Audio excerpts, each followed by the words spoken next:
going? How's it being transitioned from a player to a coach? Yeah, it's good. It's going well. It's tough, especially like game days and stuff. But it's just a different perspective.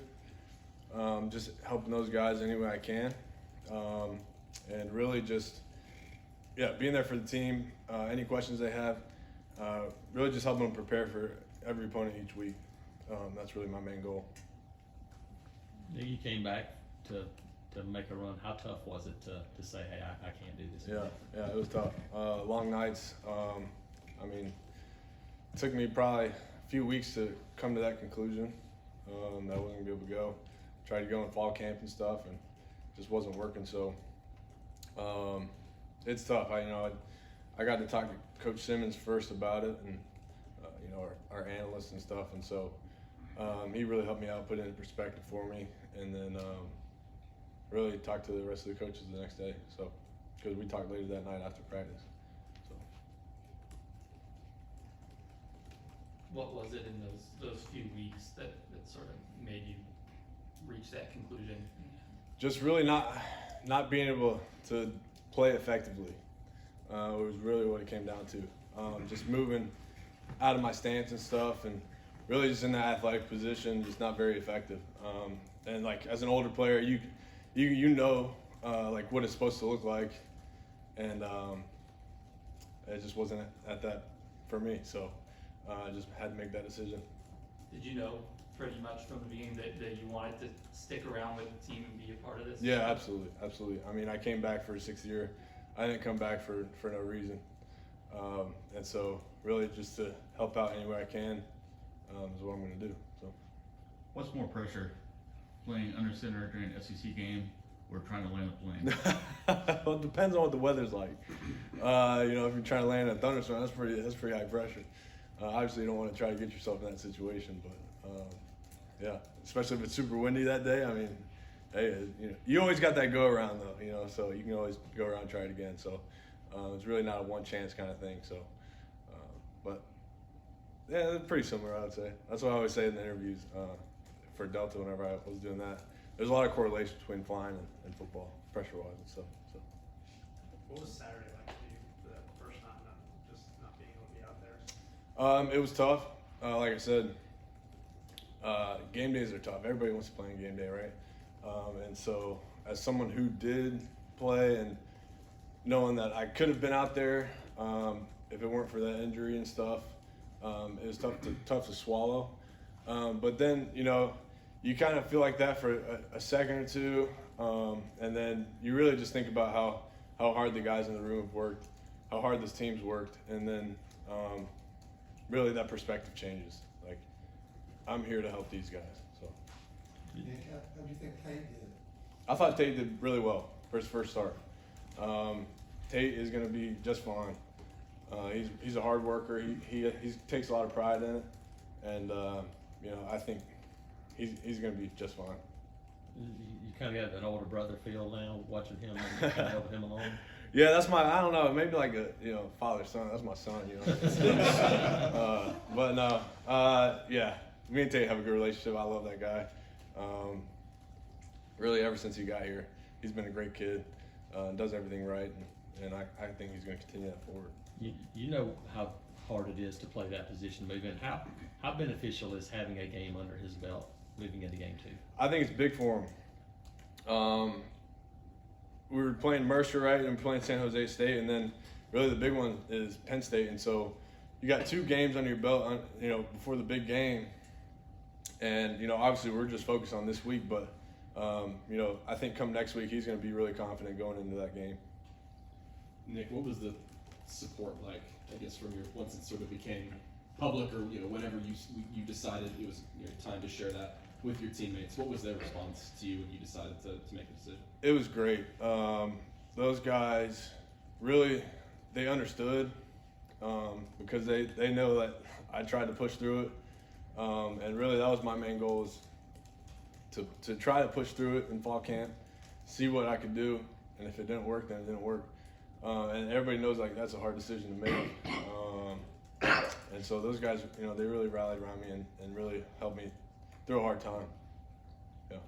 So what was Saturday like during the game? Like, what were you doing? How were you kind of helping the guys out? Yeah, I would just help them out with any questions that they had. Like, they were doing some cross pop stuff, and you know, at center you kind of got to slow it down to collect the linebacker that's coming basically from this side whenever you're going to the right. That kind of thing. Just slow it down. Just specific questions like that, and seeing what I see on the big screen and trying to relay that information to them. I was in charge of a little binder, you know, I was holding on the sideline, all official. So, but yeah, no, it was good. We talked about Tate's first start. There's also Cam's first start, and you've obviously played a lot next to him and practice and stuff. How do you think he did, and kind of him moving into that role as a starter? Yeah, I think Cam did great. Both of those guys, Cam and KJ, are both good players, and they know what to do, and they're big guys and they can move.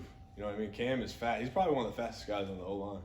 I don't know if you guys ever seen him run in a straight line, but it's probably that change of direction where he's kind of slow. You know, straight yard, 40-yard dash. I mean, Cam Stutz is probably next to Brendan Coffey, probably one of the fastest guys in the room. So he's got the talent. He's got the brains to do it, and so it'll be fun too. Tate mentioned to us the other day that Trox actually hit a PR on his team in week 1. Yeah. Does that surprise you?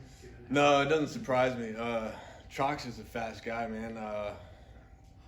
I don't know if anyone noticed in here, but they took the knee braces off in the game, and so I think that might have had something to do with it. I don't know if, you know, we practice with knee braces on, but in the game they decided to make that an option for us, so or for them, and so yeah, I think without knee braces, I mean, he can keep PRing probably every week. Nick, what do you think the potential of this offensive line is this season? I think the potential is through the roof. You know, we got a new star at center, obviously, and then really the guys have improved a lot since last year. Just working throughout spring and summer, I mean, it's hard not to improve just with how much we do in the off season and stuff. And so, I think every week you're going to see an improvement just because they're. I mean, they've seen a lot of looks, but like you just get better every season. Like before every game, you get better. So, coming into fall camp, spring, Harsin and Keys have all kind of preached like we want to be a physical offense. Mm-hmm. Do you feel like this offensive line is doing that? If so, like how is it kind of exhibiting? Yeah, I think they're doing it, and there's always room for improvement with that aspect. I mean, that's probably the most important thing to be looking for in the O-line is physicality. Just really setting the tone for the rest of the offense. And so I think they're doing it, and I think they can improve on it too, like just with everybody else in the country. Nick, what's your coaching style? You have to be like one of the nicest coaches out there. Yeah, you know, depends on what it is. You know, guys aren't giving a lot of effort. You know, I try to get on them a little bit. But, a little Coach G in you? Yeah, a little Coach G, yeah. Bring back to the old days. But yeah, I'm there to kind of explain things and stuff. So. Do they call you coach? I think yeah. After the game, one of the Mercer players, I was shaking everybody's hands. He was like, "Good game, coach." And I was like, that's a little upsetting, but yeah, I always dressed as a coach, I guess, so that makes sense. But yeah. Nick, when you started your career, NIL transfer portal didn't exist. Where have you seen, I guess, the benefits and maybe some of the downfalls of those things coming into fold? The benefits, I think, outweigh the downfalls. Really, guys being able to, like for me, I've been able to build a little nest egg of money, and really just kind of try to set myself up for the future and like investments and stuff. Which I think that's a positive. Like financial literacy is big, especially for guys who make it to the NFL. You know, you want to start that probably as early as you can, because once you get to the NFL, if you're a first-round draft pick, you got millions of dollars, right? And so some guys don't know how to handle that. And so maybe if they get a little bit of money in college, you kind of, get a little bit experience with that. With the transfer portal, I go back and forth about this, but, like guys like Ben Patton, who worked his butt off here, got a chance, in the Iron Bowl to make really clutch kick, a few kicks. And really, he got a chance to go home back in Michigan State. I think that's great. Like, I love Ben. He's still, you know, he's one of my best friends, and that was the best situation for him. And so he got a chance to do that because of the transfer portal. It kind of, I don't know, from a coach's perspective, just being like not knowing, you know, I don't know the exact date, like sometime in February or whatever, but you know, before that date, you really don't know how your team's going to look, you know, in the summertime and going into the fall. So it's kind of like a waiting game. Like, I don't know about the numbers and stuff, but I could see where that could be a downside to it. And then one more thing for me, you guys at school announced a new initiative for the player jerseys come out. What do you think about that? And like, who's the guys you think are gonna sell the most? Yeah, I think it's great. They came in here and talked to us as a team, and I think it's a great idea. Really, you know, I think the jersey that I'm going to buy is probably Austin Troxel jersey, but selling the most, you know, I hope Trox sells the most because that's my dog, you know what I mean? But I think probably, I mean, you know, Tank, you know, all those OP, all those guys, you know, guys who have been here a while, had a lot of success. So, yeah, I think those guys will. Nick, who did anyone reach out to you after your decision? Guys that you had played with, your guy, you know, Caleb or Quell or anybody like that? Yeah, all those guys did, and really it meant a lot to me because we went through some times together, you know, just back in the day. And those guys, some guys are in real life right now working jobs, and some guys are still in the NFL, like Jack Driscoll and stuff. And so, really, just to hear those guys and hear them support me and be there for me means a lot. Nick, speaking of real